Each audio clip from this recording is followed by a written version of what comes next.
hosted with Rob Rinder. Well, Oh my of gosh. course, absolutely. Like, hello. You nervous? Have you got this? I'm not nervous. I'm nervous for the audience.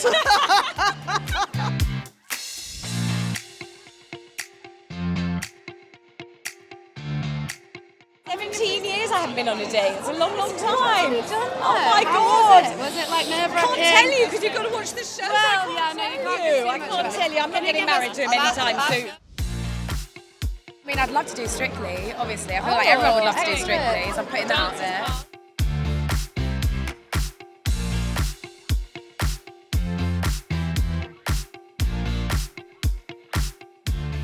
Listen, you all looked absolutely stunning, but to get this party started, and I want to say, people, when this amazing lady comes on stage to perform, I want you to get up off your feet.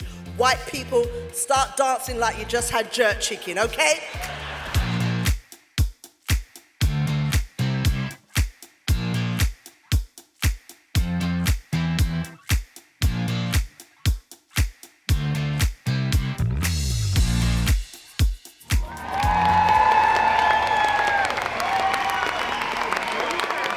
Winner of TV personality is Bradley Walsh. Woo! Thank you so much. This is, I spilled all my drink all over me. I don't quite know what to say, I really don't. I'd like to, there's so many people to thank, so I'm not going to bother. Obviously, my initial pain at realising this was going to be presented to me by Dan Walker was soon overtaken by the reality of the enormous pain he would be suffering in having to present it to me. So thank you, Dan. Although quite what you know about interviewing is beyond me. No, it's a joke, it's a joke! It's a joke. Just a little, well, come on. Hold on, I think this is what I have to do now. Well, that was great. Look, it was a great interview. Certainly the best I've ever done in my career in terms of impact, and the fact it was Cristiano Ronaldo, the greatest sportsman in the world, really, for me. So to get an interview like that, so explosive that went around the world, was an amazing thrill and a great honour that he chose me to do it with. So to get an award, really, it's for him, because without him, there's no interview. Well, obviously without her, I wouldn't be at Talk TV. So again, thank you, Megan. Much appreciated. I always say never, because if somebody wants to pay me 50 million to go back to Good Morning Britain, I'll think about it. Might have to be 60, actually. Might have to be 60. Crazy. Doesn't feel real at all yet. So I think it might take a while to sink in. But yeah, it's so crazy. It's so lovely. I'm so grateful. It's been so overwhelming, the reaction. Like really, like I've been there 15 years, so you play the character, you don't really expect much. And then like it's just been so overwhelming how much people have loved Lola, and it's just been such a lovely thing for me to see at the end. So it's been lovely.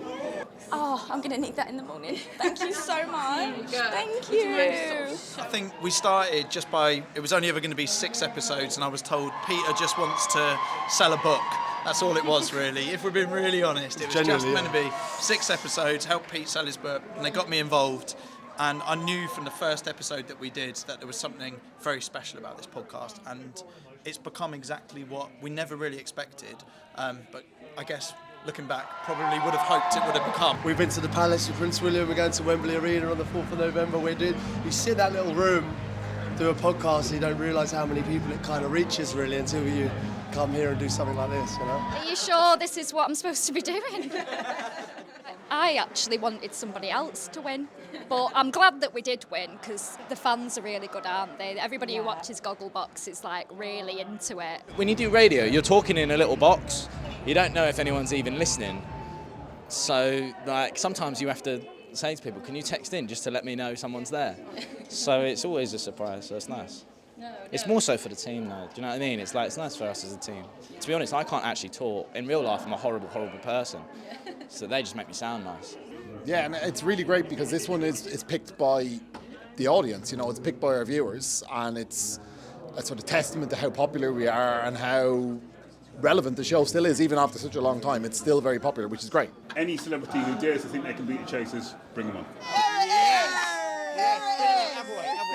Oh no, you're right. You're right. What I will say though is that Very soon. It has been announced, but it hasn't officially been announced yet.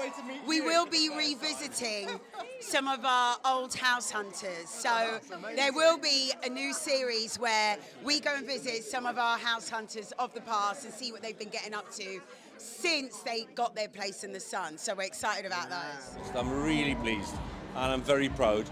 And it does go to a huge team of people, and I'm talking hundreds of people. So it's a great award to get.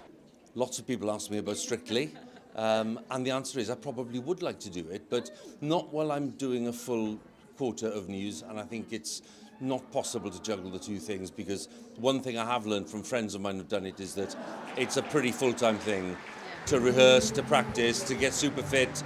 I just don't have the time to do that with my news duties. But after my news days are over, whenever that is, I wouldn't say no then. I'd be happy to look at it.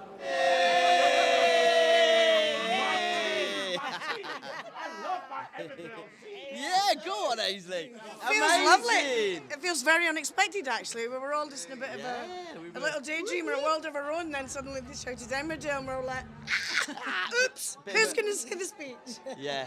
We've got a lot going on in summer. We've got a summer wedding, which we always love to have on Emmerdale. We've got a tragedy happening across summer, and we've got a few love triangles going on, so there's plenty to keep you all watching.